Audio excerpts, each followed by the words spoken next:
করোনার ছুটিতে যেই করোনা সংক্রমণের এই ছুটিতে আপনারা সংক্রমণ মোকাবেলা এবং বিস্তারের রোধকল্পে বাসায় আছেন এবং বিভিন্ন ধরনের ক্রিয়েটিভ কাজে ব্যস্ত আছেন। তো আমরা অন্যান্য দিনের মতো আজকেও আপনাদের সামনে এসেছি কিছু তথ্য আপনাদেরকে দেওয়ার জন্য। আশা করি এগুলো আপনাদের কাজে লাগবে। প্রথমে আমি দিতে চাই ছোট্ট একটা ইনফরমেশন দিতে চাই। আমাদের সরকারের যে সাধারণ ছুটি ঘোষণা করা হয়েছিল তা 25 এপ্রিল পর্যন্ত বৃদ্ধি করা হয়েছে তৃতীয়বারের মতো, এবং আমরা 22তম দিনে আমরা করোনার যে সাধারণ ছুটি ভোগ করছি এবং বাসার মধ্যে আছি করোনা সংক্রমণ বা বিস্তার রোধের জন্য। দর্শক, আপনারা এই গত 22 দিনে অনেক ধরনের বা যখন জানুয়ারিতে প্রথম চায়নাতে করোনা ভাইরাসের রোগী শনাক্ত করা হয়েছে, তখন থেকে বিভিন্ন ধরনের তথ্য আমরা পাচ্ছি এবং তথ্যগুলোর সাথে সাথে বিভিন্ন ধরনের গুজবও ছড়াচ্ছে। এবং আমরা জানি যে কোনো একটা রোগকে বিভিন্নভাবে ব্যাখ্যা করা যায়। একজন ডাক্তার তার মতো করে উনি যা জানেন তা ব্যাখ্যা করেন, একজন অণুজীব বিজ্ঞানী তার মতো করে, বা ভিরোলজিস্ট তার মতো করে তার যে অ্যাসপেক্ট থেকে ব্যাখ্যা করেন, এবং একজন এপিডেমিওলজিস্ট তার মতো করে ব্যাখ্যা করেন। তো বিভিন্নভাবে ব্যাখ্যা করা যায়। তো আমরা আজকে করোনার যে সংক্রমণ, এই সংক্রমণ নিয়ে আমরা প্রতিদিনই নতুন নতুন তথ্য পাচ্ছি। এবং মজার ব্যাপার হচ্ছে, যেই দেশে নতুনভাবে সংক্রমিত হচ্ছে তখন থেকেই করোনার ভিন্ন নতুনত্ব থাকছে, নতুন ধরনের সিমটম প্রকাশ পাচ্ছে। যেমন গতকালকে আমরা বিবিসিতে শুনেছিলাম যে বাংলাদেশে যে ডক্টর মারা গিয়েছেন, ওনার প্রথম দিকে কোনো ধরনের সিমটম দেখা যাচ্ছিল না, শুধু ওনার ডায়রিয়া হয়েছিল। ডায়রিয়া হওয়ার পরে 2-3 দিন পরে উনি যখন হসপিটালে গিয়ে ওনার এক্সরে করার পরে দেখেছে যে ওনার অক্সিজেনের পরিমাণ কমে অক্সিজেন যে ওনার ফুসফুসে যে স্বাভাবিক ফুসফুসের চেয়ে ভিন্ন ধরনের ছবি দেখা যাচ্ছে, এবং যেটা করোনা সংক্রমণের মতোই মনে হচ্ছে। তো প্রতিদিনই আমরা নতুন ধরনের তথ্য পাচ্ছি, এবং এই তথ্যগুলো আমরা বিভিন্নজন বিভিন্নভাবে প্রকাশ করছি, উপস্থাপন করছি। কারণ ফেসবুকে বা অন্যান্য জায়গায় যারা যে তথ্যগুলোই জানছেন, এগুলো যাচাই বাছাই না করে অনেকভাবে উপস্থাপন করেন, যেগুলো অনেক সময় যাচাই বাছাই করে দিলে হয়তো সবাই উপকৃত হবেন। তো আমাদের সাধারণ যে সবকিছু মধ্যে, তো আমরা আজকে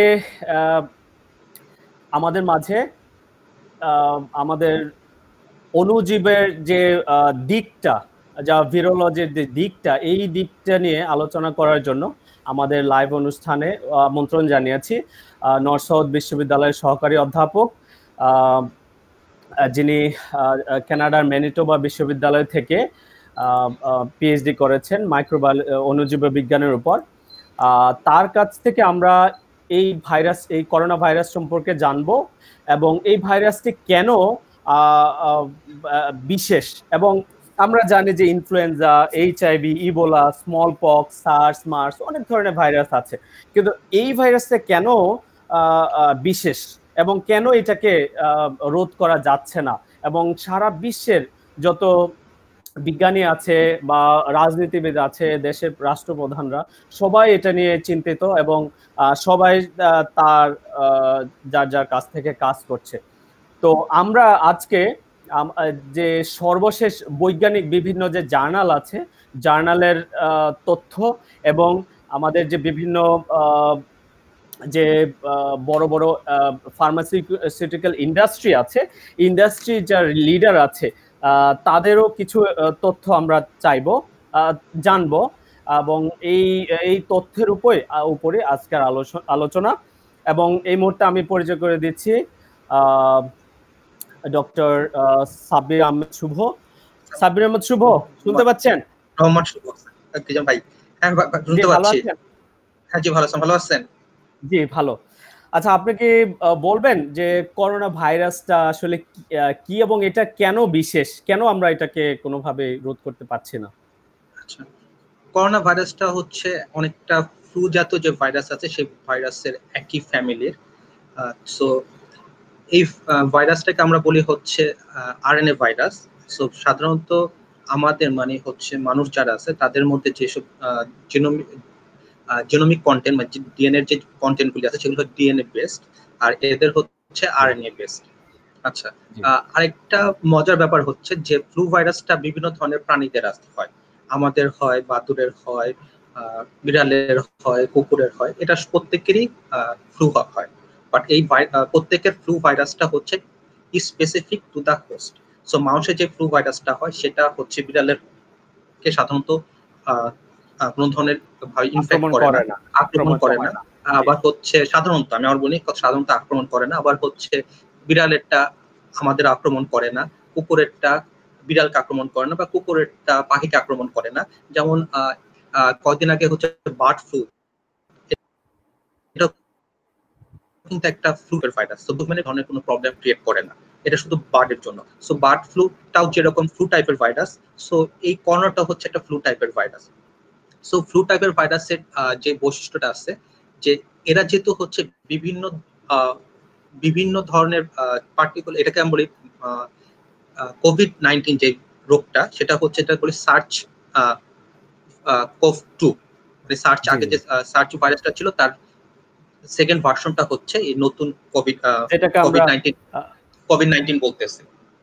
সো বেসিক্যালি রিসেন্টলি এখানে হচ্ছে একটা মতবিরোধ আছে যে এটা ল্যাব থেকে হয়েছে নাকি হচ্ছে হিউম্যানের থেকে আসছে, সেটা মানে কি যেন ন্যাচারালি হয়েছে, এটা একটা কোশ্চেন থাকে সব সময়। এবং এটা একটা গুরুত্বপূর্ণ একটা প্রশ্ন, এবং আমি সাধারণ মানুষের কাছ থেকেও এই প্রশ্নটা আমাকে করে যে এটা কি আসলে কি কোনো প্রোপাগান্ডা নাকি এটা প্রকৃতি থেকে এসছে। আচ্ছা, সো আমি পুরোটাই কথাটা কি বলে বিজ্ঞানের উপর বেস করে। সো রিসেন্টলি একটা পেপার বের হয়েছে, সেই পেপার থেকে হচ্ছে আমরা বলি যে জিনোম অ্যানালাইসিস, যে পুরো জিনোমটার সিকোয়েন্স করে সেটা হচ্ছে মিলাই দেখা যে কার সাথে সবচেয়ে বেশি ম্যাচ করে। সো ওরা সায়েন্টিস্টরা যখন হচ্ছে জিনোম অ্যানালাইসিসটা করলো, তারা দেখতে পেল যে সবচেয়ে বেশি ম্যাচ করে হচ্ছে বাদুড়ের সাথে, আর হচ্ছে বনরুই, যেটা পেঙ্গুলিন নামে একটা প্রাণী আছে, তার বাংলা নামে বনরুই, তার সাথে সবচেয়ে বেশি ম্যাচ করে। সো তখন তারা চিন্তা করলো যেটা আসলে ডাইরেক্টলি বাদুড় থেকে হিউম্যানে আসে নাই, এটা বাদুড় থেকে বনরুই হয়ে তারপরে হিউম্যানের মধ্যে আসছে। এটা সিকোয়েন্স অ্যানালাইসিস করে তারা বলতেছে, এবং তারা এটা বলতেছে যে ইনফ্লুয়েঞ্জা মানে কোভিড-19 এর যে হচ্ছে সার্চ-2, যেটা আমি যদি জাস্ট কথা বলার জন্য বলি সংক্ষেপে, সার্চ-2 যে বাইন্ডিং প্যাটার্নটা আছে হিউম্যান সেলের সাথে, এটা খুবই এক্সট্রিমলি ওয়েল, এত বেশি ভালো যে জেনেটিক্যালি এটা হয়তো করা পসিবল না। ঠিক আছে, ন্যাচারাল ছাড়া জেনেটিক্যালি এটা করা পসিবল না। সো আমি যদি ওই প্রেক্ষাপট এবং পেপার উপর বেসড করে কথাগুলি বলি, তাহলে মনে হচ্ছে যে এটা প্রকৃতি থেকে আসছে, কারেন্ট যেসব পেপার পাবলিশড হচ্ছে সেটার উপর বেসড করে।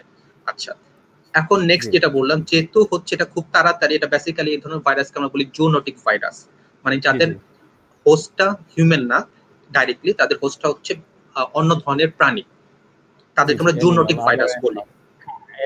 ভাইরাস বলি। সো তারা নিজেদের মডিফাই করে তারপরে হচ্ছে হিউম্যানের মধ্যে আসে, এবং হিউম্যান এসে তারা হচ্ছে হিউম্যানকে হোস্ট হিসাবে ইউজ করে। এখন তারা যখন হিউম্যানদের মধ্যে আসবে, তখন তারা তাদের নিজেদের মধ্যে অনেক ধরনের মিউটেশন করে ফেলে। সো যেহেতু মিউটেশন করে ফেলে, মিউটেশন করার কারণে তারা হচ্ছে দুই ধরনের মিউটেশন হতে পারে, পজিটিভলি মিউটেশন হতে পারে, নেগেটিভলি মিউটেশন হতে পারে। Positive mutation for the virus, যদি ভাইরাসের জন্য পজিটিভ মিউটেশন হয়, সেক্ষেত্রে কি হচ্ছে, সেক্ষেত্রে হচ্ছে ভাইরাস তার হোস্টকে আরো বেশি করে অ্যাটাক করবে। আর ভাইরাসের জন্য নেগেটিভ মিউটেশন হয়, তাহলে হচ্ছে ভাইরাসটা আরো বেশি উইক হয়ে যাবে। সো এখন পর্যন্ত দেখা গেছে যে করোনা ভাইরাসের 3টা মেন স্পেসিফিক মানে সেগমেন্টকে বের করা হয়েছে, যেটা হচ্ছে চীন থেকে আসছে, ঠিক আছে, একটা হচ্ছে ইউরোপে করছে, আরেকটা হচ্ছে ইন্ডিয়াতে। এই জি জি তিনটা সেগমেন্ট, এবং এই তিনটা সেগমেন্টের কারণে তিনটা যখন হচ্ছে চায়নাতে যে ভাইরাসটা অ্যাটাক করছে, তার যে রোগের সিমটম সেটা ডিফারেন্ট হচ্ছে ইউরোপ থেকে। আবার ইউরোপের জি যে রোগের সিমটম সেটা আবার ডিফারেন্ট হচ্ছে ইন্ডিয়ান সাবকন্টিনেন্ট থেকে। এর কারণ হচ্ছে জি মিউটেশন করছে।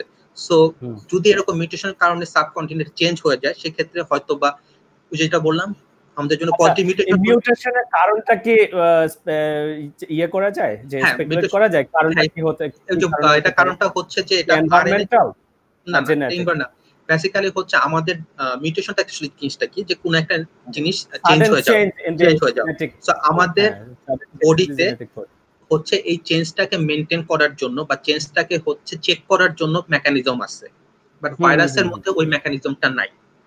আচ্ছা আচ্ছা, সেজন্য আমাদের যে পরিমাণ মিউটেশন হয় ভাইরাসে তার চেয়ে অনেক বেশি মিউটেশন হয়। কোনো ঠিক আছে, স্টেপস আসলে লাগে না রাইট কোনো না স্টেপস ছাড়াই এটা হয়ে যায় survival of the fittest, based on situation হ্যাঁ হ্যাঁ সার্ভাইভাল অফ দ্য ফিটেস্ট। সিচুয়েশনের কারণে হ্যাঁ, সিচুয়েশনের হুম কারণে তারা এই মিউটেশনটা করে ফেলে। সো হুম ভাইরাসের ক্ষেত্রে যেটা হচ্ছে সার্চের টুর ক্ষেত্রে, সো এর হুম হচ্ছে অনেক চারটা বেসিক মেনলি স্ট্রাকচারাল প্রোটিন আছে। এর মধ্যে একটা হচ্ছে স্পাইক প্রোটিন বা এস প্রোটিন, জি যে জি এই প্রোটিনটা হচ্ছে হিউম্যানের সেলের একটা প্রোটিন আছে, সেটাকে আমরা বলি ACE 2। এসিএ টু ACE যেটা 2, হ্যাঁ এসিএ হ্যাঁ, টু হ্যাঁ ACE 2 প্রোটিনের সাথে হচ্ছে তারা ইন্টারঅ্যাকশন করে, জি করার পরে তারপর সেটা সেলের মধ্যে এন্টার করে। এখন যে ইন্টারঅ্যাকশনটা আছে, তো সায়েন্টিস্টরা দেখছে যে সার্চ 1 এর চেয়ে সার্চ 2 এর ইন্টারঅ্যাকশনটা অনেক বেশি মোর effective, almost 10 times more effective. তার মানে হচ্ছে এটা হচ্ছে মোর কন্টিজিয়াস, মানে যত ভালো বাইন্ড করবে সে তত বেশি হচ্ছে ভাইরাসকে ইনফেক্ট করতে পারবে, সরি হিউম্যানকে ইনফেক্ট করতে পারবে। ঠিক আছে, যেহেতু জি হচ্ছে জি জি আরো সার্চের চেয়ে আরো বেশি ইনফেক্ট করতে পারতেছে, সেহেতু জি হচ্ছে এটা মোর কন্টিজিয়াস দেন হচ্ছে প্রিভিয়াসলি সার্চ, যেটা যেটা 2002 বা 3 তে হচ্ছে চায়নাতে দেখা গেছে বা ওভারওয়ার্ল্ড দেখা গেছে, সেটার চেয়ে এটা খুব জি জি বেশি contagious O dangerous in a sense, যেটা হচ্ছে খুব ভালোভাবে ইফেক্টিভলি বাইন্ড করতে পারে রিসেপ্টরের সাথে। এখন যদি আমরা জি জি কোনোভাবে বাইন্ডিংটাকে বাইন্ডিং প্যাটার্নটাকে হচ্ছে চেঞ্জ করতে পারি, তখন হচ্ছে জি সেটা জি আমাদের জন্য একটা সাকসেস। আচ্ছা আচ্ছা ভেরি গুড তাহলে এই আমরা আহ, এটা জানলাম যে এটার স্ট্রাকচারটা কি এবং কিভাবে এগুলো আমাদের শরীরে আক্রমণ করে তো এখন আমাদের দেশে যে বা সারা বিশ্বে এই বলা হচ্ছে যে ভাইরাসটাকে শনাক্ত করা হচ্ছে ফার্স্ট কাজ এবং সবচেয়ে ইফেক্টিভ কার্যকরী হয়েছে ভাইরাসটাকে শনাক্ত করা এবং শনাক্ত করলেই আমরা আইসোলেশনে যেতে রাখতে পারি এবং আইসোলেশন থেকে আমরা এই ভাইরাসটাকে হয়তো নতুন হোস্ট না পেলে এটা এটা ওখানে ধ্বংস হয়ে যাবে তো কি ভাবে সাধারণত এটা শনাক্ত করা যায় এইটা এইটা আমরা যে মলিকুলার কথা বলছি যে RTPCR right reverse transcripted polymerase chain reaction এগুলো কি বা অন্যান্য কি মেথড আছে সাধারণত আচ্ছা, সাধারণত ভাইরাসকে যেটা বললাম যে দুইটা মেথডে আমরা করতে পারি। একটা হচ্ছে এলাইজা, এনজাইম লিঙ্কড জি জি ইমিউনোসলভেন্ট এসে, আরেকটা হচ্ছে হ্যাঁ হ্যাঁ হ্যাঁ আরটিপিসিআর, রিভার্স ট্রান্সক্রিপ্টেজ জি জি পলিমারেজ চেইন রিঅ্যাকশন। আচ্ছা, জি সো জি এখন মোস্ট অফ দ্য টেস্ট যেটা করা হচ্ছে সেটা হচ্ছে আরটিপিসিআর বেস টেস্ট করা হচ্ছে। তো আরটিপিসিআর বেস জি জি টেস্ট করা হচ্ছে, আরটিপিসিআর হচ্ছে বেসিক্যালি সেলটা স্যাম্পলটাকে নেওয়া হচ্ছে, নিয়ে এসে ওখানে হচ্ছে ভাইরাসটাকে আইসোলেট করে, ভাইরাসের জিনোমিক কন্টেন্টটাকে আইসোলেট করে ওটাকে কমপ্লিমেন্টারি ডিএনএ তৈরি করে তারপরে হচ্ছে আমরা ওটাকে টেস্ট করতেছি। সো এটাতে সমস্যা হচ্ছে এটা হচ্ছে টাইম কনজিউমিং, জি জি টাইম কনজিউমিং, বাট এটাতে সুবিধা হচ্ছে এটা হচ্ছে more accurate right accurate, accurate more accurate hmm compare to ELISA right now. এটা রাইট নাও কেন হ্যাঁ, বলতেছি? কিন্তু কিন্তু আপনার লেখায় আপনি বলেছিলেন যে এলাইজাটা ইজিয়ার এন্ড শর্টার ওয়ে এটা বলেছিলেন আপনার যে একটা লেখাতে হ্যাঁ, এলাইজা জিনিসটা সেটা একটু জাস্ট বলে নিই। সো জি জি আমাদের বডিতে কোনো যখন একটা ফরেন কম্পাউন্ড ঢুকে, তখন আমার জি জি বডির যে ইমিউনো সিস্টেম আছে তারা হচ্ছে এটার বিরুদ্ধে অ্যান্টিবডি তৈরি করে, অ্যান্টিবডি তৈরি করে জি জি যাতে হচ্ছে ফিউচার এটা যদি ইফেক্ট করে তাহলে যাতে হচ্ছে তারা এটাকে কিল করতে পারে বা হচ্ছে তারা এটাকে কিছু রিকগনাইজ করে মেরে ফেলতে পারে। সো আমার বডিতে যদি ফর এক্সাম্পল কোনো একটা পার্টিকুলার ফরেন কম্পাউন্ড ঢুকে যায়, তার এগেইনস্টে যদি একটা অ্যান্টিবডি তৈরি হয়, তাহলে কিন্তু আমি খুব ইজিলি ওই অ্যান্টিবডিটা ডিটেক্ট করতে পারবো। কারণ হচ্ছে যদি বা কোনো খুব ইজিলি না, অ্যান্টিবডি কোনোভাবে যদি আমি ডিটেক্ট করতে পারি, তাহলে আমি বলতে পারবো হ্যাঁ অ্যান্টিবডি আসছে, তার মানে হচ্ছে আমি ওই ফরেন কম্পাউন্ড দিয়ে আমি ইনফেক্টেড। সো এই ক্ষেত্রে অ্যালাইজাটা সুবিধা হচ্ছে যে আমি প্রথমে ইনফেক্টেড হতে হবে, হওয়ার পরে আমার অ্যান্টিবডিটা নেওয়ার পরে তখন তারা টেস্ট করে দেখবে যে কোনো ধরনের অ্যান্টিবডি আছে কি নাই। যদি অ্যান্টিবডি থাকে তার মানে হচ্ছে ওই পার্সনটা ওই পার্টিকুলার কম্পোনেন্ট দ্বারা বা ফরেন কম্পাউন্ড দ্বারা ইফেক্টেড, আর যদি নেগেটিভ হয় সেক্ষেত্রে হচ্ছে ইফেক্টেড না। এখন যদি এটা হচ্ছে ইজি এই কারণে যেটা বলে খুব তাড়াতাড়ি বের হয়ে যাচ্ছে।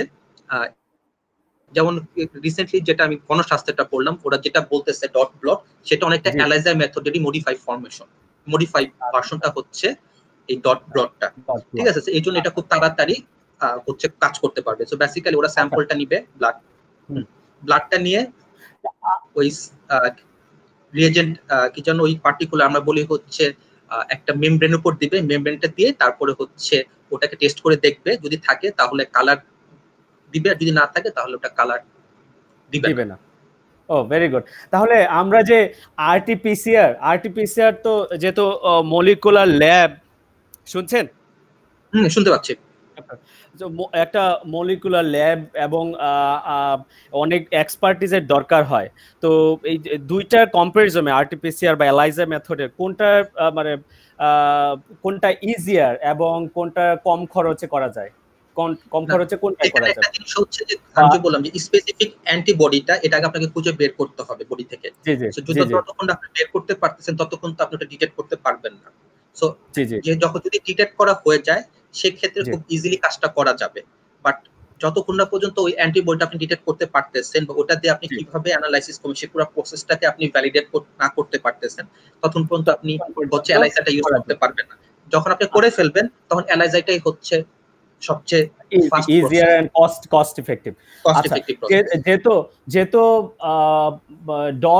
ডট ব্লটার যে সিস্টেম বলেছে গণস্বাস্থ্য থেকে, তাহলে ওইটা অনেকটা ইজিয়ার এবং কস্ট ইফেক্টিভ হবে আমরা আশা করছি। এখানে আবার একটা ব্যাপার আছে যেটা আমি বলে নেওয়া দরকার। ওরা যে প্রসেসটা বলেছে সেই প্রসেসটা এখনো ডাইরেক্টলি ওরা কোনো পিয়ার রিভিউ জার্নালে পাবলিশ করেনি। আচ্ছা, যেহেতু এখন ওটা করেনি, তো সেই ক্ষেত্রে আমি আসলে কমেন্ট করতে পারবো না। Very good. আচ্ছা, আমরা এই ভাইরাস সম্পর্কে জানলাম, ভাইরাসের বিশেষত্বটা জানলাম, এবং এই ভাইরাস কিভাবে মানব দেহে আক্রমণ করে এবং অন্য নতুন হোস্টে সংক্রমিত হয় এটাও জানলাম, এবং কিভাবে এটাকে ডিটেক্ট করা যায় বিভিন্ন পদ্ধতি সম্পর্কে জানলাম। আমরা আসলে একটা সাধারণ বৈজ্ঞানিক বিষয় নিয়ে আলোচনা করছি, যে সম্ভাবনা যে আমরা কিভাবে করতে পারি। তো আমরা নেক্সট সেগমেন্টে যেতে চাই, এটা প্রতিরোধ এবং প্রতিষেধক হিসাবে কি আছে, কি সম্ভাবনা আছে। তো আমরা বিভিন্ন জায়গায় আসলে এই বিষয়ে সবচেয়ে বেশি গুজব আছে যে এটার ভ্যাকসিন বা ড্রাগ অলরেডি আমাদের কাছে আসছে বা আসতেছে, রাইট? এবং অনেক ফেসবুকে ঢুকলেই দেখা যায় যে হ্যাঁ অনেক ধরনের যে প্রতিষেধক বা ড্রাগ গুলো অলরেডি বোধহয় এসে গেছে এরকম মনে হয়। তো আমরা যে এরকম সম্ভাব্য কোন জিনিসগুলো আছে, কোন প্রতিষেধকগুলো আছে এটা সম্পর্কে বলবেন? আচ্ছা, যেমন এই যে ব্লাড প্লাজমা ট্রিটমেন্ট যেটা আছে, বা রেমডেসিভির বা এভিগান, যেটা আমরা ফেভিপিরাভির যেটা আমরা বলি। তো আরো এই ধরনের কিছু কি আছে যেটা সম্ভাবনা, বা এগুলো কবে আসতে পারে? আপনি যে জার্নাল আর্টিকেল বা আমরা বিভিন্ন ইন্টারভিউ, গ্লাক্সোস্মিথের যে ডক্টর ওনার ডক্টর রিনো রাপোলির, গ্লাক্সোস্মিথের যে চিফ সায়েন্টিস্ট, ওনার ইন্টারভিউ দেখলাম। তো ইন্টারভিউর উপর বেস করে বা অন্যান্য আর্টিকেল, জার্নাল আর্টিকেল পড়ে আপনার কি মনে হয় কবে নাগাদ আসতে পারে, বা কি সর্বশেষ তথ্যগুলো কি একটু জানাবেন আমাদের? এখানে একটা জিনিস প্রথমে বলে নিতে হবে যে ভ্যাকসিন আসতে যে সময় লাগবে সেটা আমার ধারণা বা সবাই এক্সপার্টরা যেটা বলতেছে সর্বনিম্ন 1 বছর থেকে 3 বছর এর মাঝখানে আমাদের হয়তো আমরা একটা ভ্যাকসিন পেতে পারি, এত বেশি সময় লাগার কারণটা কি? ফার্স্টই হচ্ছে এই কোশ্চেনটা রয়ে যায়। এই কোশ্চেনটার কারণ হচ্ছে যে একটা ভ্যাকসিন ক্যান্ডিডেট যখন কোনো কিছু হবে সেটাগুলো অনেকগুলি স্টেপ তাকে পার হয়ে আসতে হয়, পার হয়ে এসে তারপরে তাকে ফাইনালি অ্যাপ্রুভাল পেতে হয়। সো এই স্টেপগুলি পার হতে গেলে একটু সময় লাগে। সো এই সময়টা সর্বনিম্ন হচ্ছে 1 বছর আর সর্বোচ্চ হচ্ছে 3 বছর। এর মাঝখানে হয়তো বা আমরা আশা করছি যে একটা ভ্যাকসিন পেয়ে যাব। জি, ঠিক আছে। আর ভ্যাকসিন ছাড়া হচ্ছে অন্যান্য যেসব জিনিস ড্রাগস গুলো আছে সেসব ব্যাপারে বলতে গেলে আনলেস আর আনটিল কোনো ধরনের হচ্ছে রেগুলেটরি বডি বিভিন্ন দেশে তারা অ্যাপ্রুভাল না দিচ্ছে ততক্ষণ পর্যন্ত আমরা আসলে এরকম হাইপোথিসিস বা হাইপোথেটিক্যালি কোনো কিছু বলতে পারতেছি না। এটা ফার্স্ট পয়েন্ট। যতক্ষণ না তারা কোনো কিছু বলতেছে যে হ্যাঁ, যেমন এফডিএ আমেরিকার ক্ষেত্রে যে হ্যাঁ এই ওষুধটা আপনারা ইউজ করতে পারেন for corona virus treatment. So যতক্ষণ এটা বলতেছে তখন পর্যন্ত কমেন্ট করা যাবে না। বাট কিছু প্রমিসিং ক্যান্ডিডেট আছে যারা হচ্ছে বিভিন্ন ধরনের পরীক্ষাতে আছে, অলমোস্ট 50টা ড্রাগ এবং ভ্যাকসিন ক্যান্ডিডেট যারা এখনো পরীক্ষামূলক পর্যায়ে আছে। তো এর মাঝখানে যেটা হচ্ছে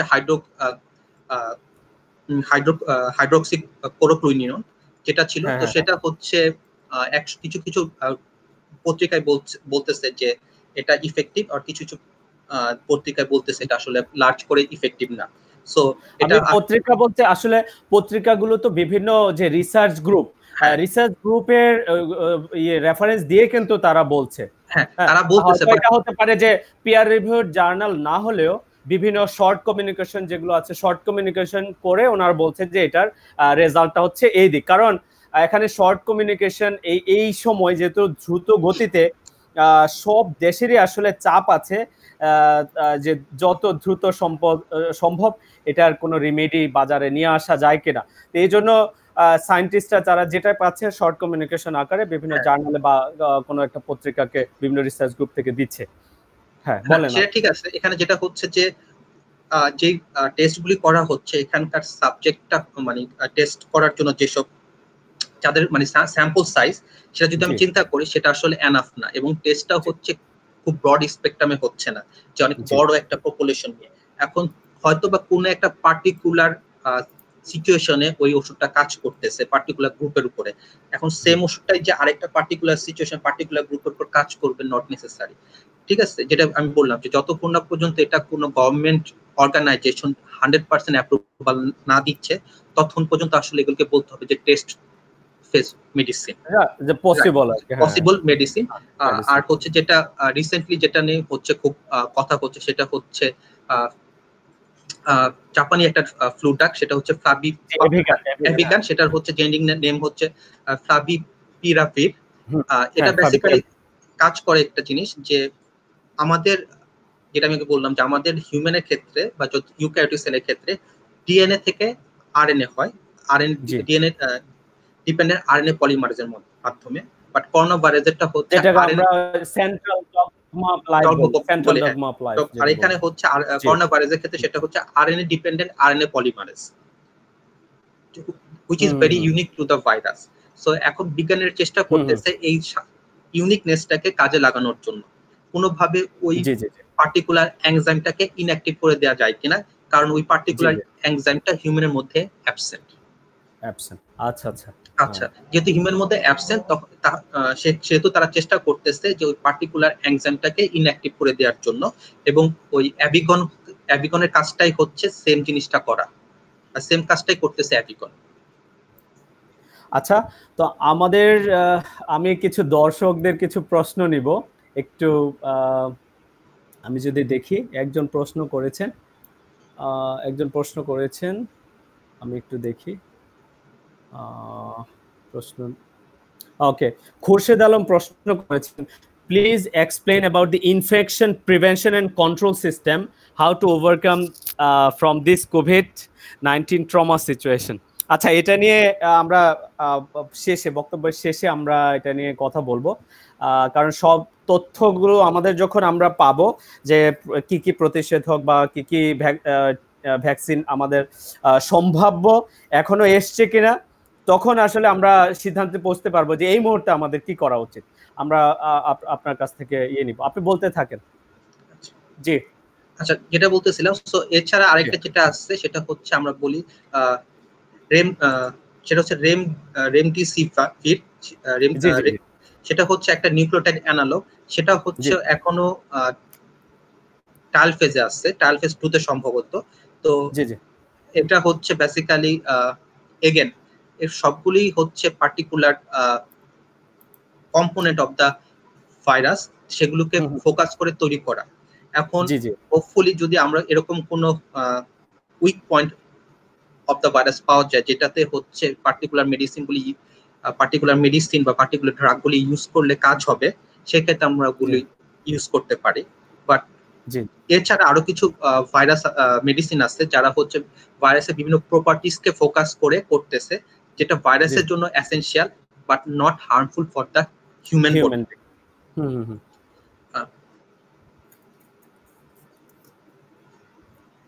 আচ্ছা, ধন্যবাদ। আমরা মোটামুটি সম্ভাব্য যে ভ্যাকসিন এবং সম্ভাব্য যে ড্রাগসগুলো এগুলো সম্পর্কে আপনার কাছ থেকে জানলাম। তো এখন এই মুহূর্তে আমাদের কিভাবে আমরা এটাকে কমব্যাট করতে পারি, আপনার কোনো বা আপনি কিভাবে এই মুহূর্তে করছেন? আচ্ছা, কমব্যাট করার জন্য হচ্ছে আমার মনে হয় যে আমাদের যে প্রতিষেধক বা প্রতিরোধক যা আমরা বলি বা ভ্যাকসিনগুলো আসতে, ভ্যাকসিনের ক্ষেত্রে আপনি বলেছেন মিনিমাম 1 বছর, ম্যাক্সিমাম 1 থেকে 3 বছরের মধ্যে সময় লাগবে, মিন্স আমাদের অপেক্ষা করতে হবে। এবং যে ড্রাগগুলো আছে সবগুলো আপনার ফেজ হাইয়েস্ট হয়তো ফেজ 1 ও ফেজ 2 তে আছে, যেগুলো আরো হয়তো 3টা আরো ফেজ আছে, টোটাল 5টা ফেজ আমরা দেখেছি যে 5টা ফেজ করার পরে একটা ড্রাগস বাজারে আসে। তো যদি ফেজ 2 তে থাকে তাহলে ফেজ 5 পর্যন্ত যেতে অনেক সময় লাগবে। সুতরাং আমাদের যে আমরা যে যদি কেউ ভেবে থাকি যে এই মুহূর্তে আমরা হয়তো কিছু পেয়ে যাচ্ছি, এটা আসলে এই মুহূর্তে ভাবাটা ঠিক হবে না। তবে সব বিজ্ঞানীরা জান প্রাণ দিয়ে চেষ্টা করছে যত দ্রুত সম্ভব এটার প্রতিষেধক বের করার জন্য। তো আপনি বলেন, আপনি কিভাবে কি করছেন আপনার এই মুহূর্তে? আমার কাছে মনে হচ্ছে আমি যেটা হচ্ছে বাংলাদেশ গভর্নমেন্ট যেটা বলতেছে আমি সেটাই মেনে চলতেছি। তো সামাজিক দূরত্ব বজায় রাখতেছি, অপ্রয়োজনীয় ঘরের বাইরে বের না হওয়া, ঘন ঘন হাত ধোয়া, পার্সোনাল হাইজিনিক মেইনটেইন করা। ঘন ঘন হাত ধোয়া বলতে ব্যাপারটা হচ্ছে যদি আমি বাইরে না যাই, ঘরের মধ্যে থাকি, তাহলে আমার মনে হয় না ঘন ঘন হাত ধোয়ার খুব বেশি প্রয়োজন আছে। এখানে একটা জিনিস আমাদের বুঝতে হবে যে আমরা যত বেশি ঘন ঘন হাত ধুবো তত বেশি আমাদের পানির অপচয় হবে। পানির অপচয় ছাড়া আপনি যদি মনে করেন যে আপনি এমন একটা সম্ভাব্য জায়গায় আপনার টাচ হয়েছে, হাত বা যে কোনো অঙ্গ টাচ হয়েছে যেখান থেকে ভাইরাসটা আসতে পারে, তখন এর সাথে সাথে আপনাকে ধুতে হবে। আদারওয়াইজ আমার কাছে মনে হয় না যে খুব মানে কি যেন টাচ না করে শুধু ঘন ঘন হাত ধোয়ার দরকার আছে। কারণ আমি আর একজন ডক্টরের সাথে কথা বলছিলাম, উনি বলছে ঘন ঘন হাত ধুলে তখন ওই যে এই ঘন ঘন হাত ধোয়ার মাধ্যমেও ঠান্ডা লেগে যেতে পারে, যেটা আমরা জানি। তো সবসময় সতর্ক থাকতে হবে এই মুহূর্তে যাতে কোনোভাবেই জ্বর, সর্দি বা ঠান্ডা আসে, বা এটা অন্য কারণে নরমাল ফ্লু এর কারণেও আসতে পারে, এই সুযোগটা দেয়া যাবে না। আরেকটা জিনিস হচ্ছে যে এখন গরমের সময় চলে আসছে, আমরা অনেকে ঠান্ডা পানি খেতে পছন্দ করি এই গরমের সময়। সো ওই ব্যাপারে আমাদের একটু সতর্কতা অবলম্বন করা উচিত ঠান্ডা পানি খাওয়ার ব্যাপারে। সো সবচেয়ে বড় কথা হচ্ছে যে আমাদের বের করে ঠান্ডা পানি খাওয়া যাবে না। আর যাওয়াবে না বলতে হচ্ছে হয়তো একটু সতর্কতা অবলম্বন করলে ভালো হয় এই সময়ের জন্য। আচ্ছা আচ্ছা, কারণ ঠান্ডা লেগে গেলে সেটা আসলে আমরা বলতে পারতেছি না যে এই মুহূর্তে আসলে কি ধরনের ঠান্ডা লেগে যাবে হঠাৎ করে। সো নিজেকে সেফটির জন্য আসলে এই কাজটা করা উচিত। আর এটা যেটা ব্যাপার আমাদের পরিমিত কি বলে বিশ্রাম নিতে হবে, তারপর যে পুষ্টিকর খাবার খেতে হবে, নিয়মিত হচ্ছে পরিশ্রম কিছু ব্যায়াম করতে হবে, আর হচ্ছে আমাদের ইমিউন সিস্টেমটাকে ভালো রাখতে হবে। এখন ইমিউন সিস্টেমটাকে আমরা কিভাবে ভালো রাখবো ভাই, সেটা খুবই ইম্পর্টেন্ট কথা। তো ইমিউন সিস্টেমটাকে ভালো রাখার জন্য বেস্ট হচ্ছে আমাদের পুষ্টিকর খাবার খেতে হবে, ঠিক আছে। আর একটা জিনিস হচ্ছে যে ভিটামিন সি জাতীয় খাবার খেলে সেটা আমাদের ইমিউন সিস্টেমটাকে খুব স্টিমুলেট করে, ইমিউন সিস্টেমটাকে ভালো রাখতে সহায়তা করে। সো আরেকটা জিনিস একটা জিনিস মনে রাখতে হবে যে ভাইরাস যে ইনফেকশনটা, সেটা হচ্ছে বেসিক্যালি যেটা বললাম যে দুই ভাবে প্রিভেন্ট করা যায়। একটা হচ্ছে মেডিকেশন ইউজ করে, মেডিকেশন মানে হচ্ছে ভ্যাকসিন আর হচ্ছে অথবা যে ড্রাগস। ড্রাগস। আরেকটা হচ্ছে আমার ইমিউনো সিস্টেমের মাধ্যমে, কারণ আমাদের যখন নর্মাল ফ্লু হয় আমরা কিন্তু হচ্ছে কোনো ধরনের ড্রাগস নেই না, আমরা আস্তে আস্তে আমাদের ইমিউনো সিস্টেমকে সময় দিই এই ড্রাগের এগেনস্টে। হ্যাঁ, একটা ফানি একটা কথা আছে যে ফ্লু এর ক্ষেত্রে ওষুধ খেলে 7 দিন আর না খেলে 1 সপ্তাহ, একটা ফানি একটা কথা আছে। সেক্ষেত্রে যেটা বললাম যে সেক্ষেত্রে আমরা যদি আমাদের ইমিউনো সিস্টেমটাকে সময় দিই এই রোগের এগেনস্টে বা ফ্লুর এগেনস্টে কাজ করার জন্য, যেহেতু আমরা যে কাজটা করি সেহেতু হচ্ছে যে আমাদের ইমিউনো সিস্টেমটা যদি আমাদের শক্তিশালী থাকে সেক্ষেত্রে হয়তো বা আমাদের ইনফেকশন হওয়ার চান্সটা কম। জি জি, আচ্ছা, একজন আমাদেরকে খুরশেদ আলম বলছেন যে explain about infection prevention and control system, infection prevention and control system. তো এই ক্ষেত্রে আমি প্রাথমিকভাবে আপনাকে বলতে পারি যে আমাদের যে সরকার থেকে যে ধরনের নির্দেশনা দেয়া হচ্ছে আমাদের আইইডিসিআর বা সরকার থেকে এবং ওয়ার্ল্ড হেলথ অর্গানাইজেশন থেকে, যেই নির্দেশনাগুলো দেয়া আছে অলরেডি আমরা জানি এগুলো, আমরা এগুলো নিয়ে কথাও বলেছি যে সোশ্যাল ডিস্টেন্সিং এইটার বিকল্প আসলে নাই। আপনাকে যিনি অসুস্থ হয়েছেন তার কাছ থেকে দূরে থাকতে হবে এবং নতুন কোন হোস্ট হওয়া যাবে না, এবং যে নিয়মিত হাত ধোয়া বা যে আপনাকে ইনফেক্ট করতে পারে এই ধরনের মানুষ চলাচল এড়িয়ে চলা, এই জিনিসগুলো আপনাকে করতেই হবে। এইভাবে আপনি ইনফেকশন নিজেকে এটা থেকে বাইরে রাখতে পারেন, ইনফেকশন থেকে। রাইট, আর আপনি কিছু বলবেন? সেটাই যেটা আপনি বললেন যে আমাদেরকে হচ্ছে পার্সোনাল হাইজিনিকটা মেনটেন করা এবং হচ্ছে সামাজিক দূরত্ব বজায় রাখা, এই দুটো অবশ্যই, এবং হচ্ছে অপ্রয়োজনে বাইরে না যাওয়া। যেহেতু হচ্ছে এখন পর্যন্ত আমরা কোনো ধরনের প্রতিষেধক বা প্রতিরোধ করার উপায়টা পেয়েছি, আমরা প্রতিষেধকটা পাইনি এখন পর্যন্ত। তো সেহেতু হচ্ছে আমাদের মনে হয় কি যেন মানে সরকারের যেসব নির্দেশনা আছে এগুলো স্ট্রিক্টলি আমাদের সবাইকে ফলো করতে হবে, এবং এটা ছাড়া আর কোনো বিকল্প নাই। এবং আমরা যে সরকারের যে নির্দেশনাগুলো আছে এগুলো আমরা ফলো করলে আমরা অবশ্যই জয়ী হব। এবং ইভেন আমাদের ভ্যাকসিন বা এগুলো হলে ভালো, বা ড্রাগস এগুলো থাকলে ভালো। এই আমরা যে এখন যে ভয়ে আছি, এই ভয়টা হয়তো এই প্রতিষেধক আসলে থাকলে হয়তো থাকতো না, কিন্তু কোনোভাবেই ভীত হওয়া যাবে না, আতঙ্ক হওয়া যাবে না। এটা আসলে এটাকে বিশেষ ভাবে গুরুত্ব আপনাকে ভিন্নভাবে না ভেবে এটা যাতে না ছড়ায়, এই না ছড়িয়ে দেওয়াটাই হচ্ছে সবচেয়ে বড় একটা কাজ এবং কর্তব্য, এবং সরকারি নির্দেশনা অনুসারে চলা, এবং এইভাবে আমরা সংক্রমণ মোকাবেলা এবং বিস্তার রোধ করতে পারবো।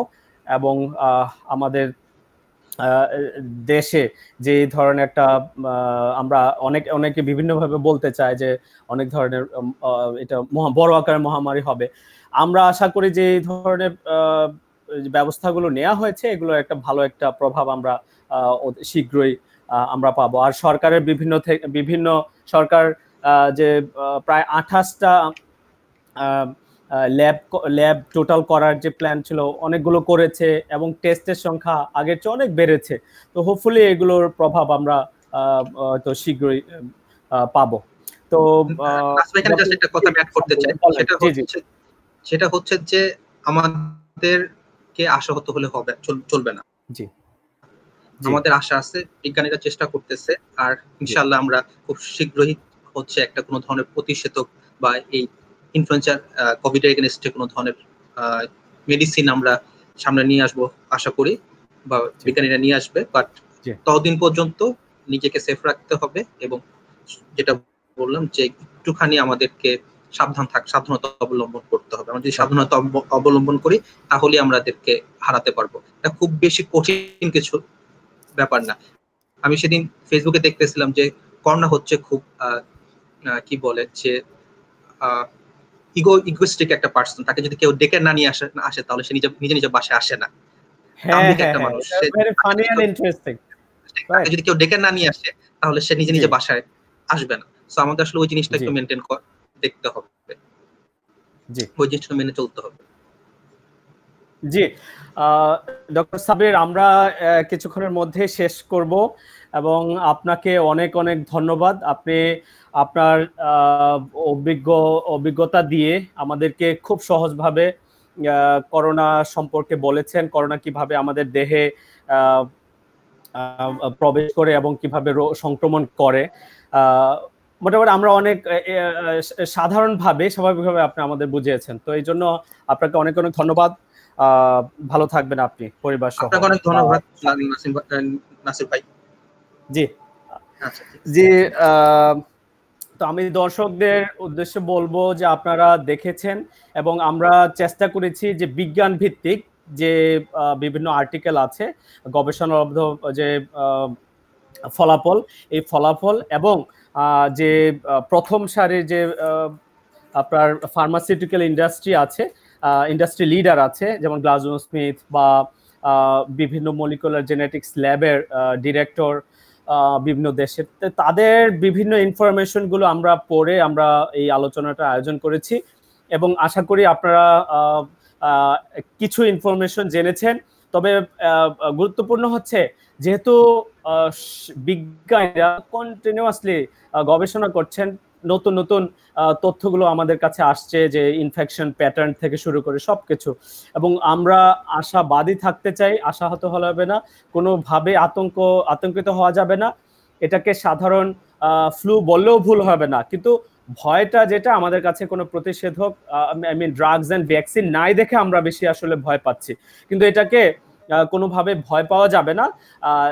যেটা আমরা বারবার সব জায়গা থেকে বলা হচ্ছে যে এইটার কাছে যাওয়া যাবে না, এটাকে ডেকে ঘরে নিয়ে আসা যাবে না। এইটা যদি আমরা করতে পারি তাহলে আমরা শিগগিরই আমাদের স্বাভাবিক অবস্থা, সবকিছু স্বাভাবিক অবস্থায় ফিরে আসবে, এই আশাবাদ ব্যক্ত করছি এবং সবাই সুস্থতা কামনা করে আমাদের আজকে ফেসবুক লাইভ শেষ করছি। ধন্যবাদ সবাইকে, ভালো থাকবেন।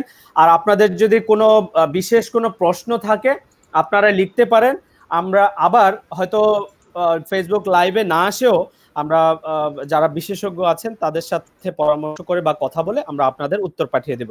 ধন্যবাদ সবাইকে, ভালো থাকবেন, আসসালামু আলাইকুম।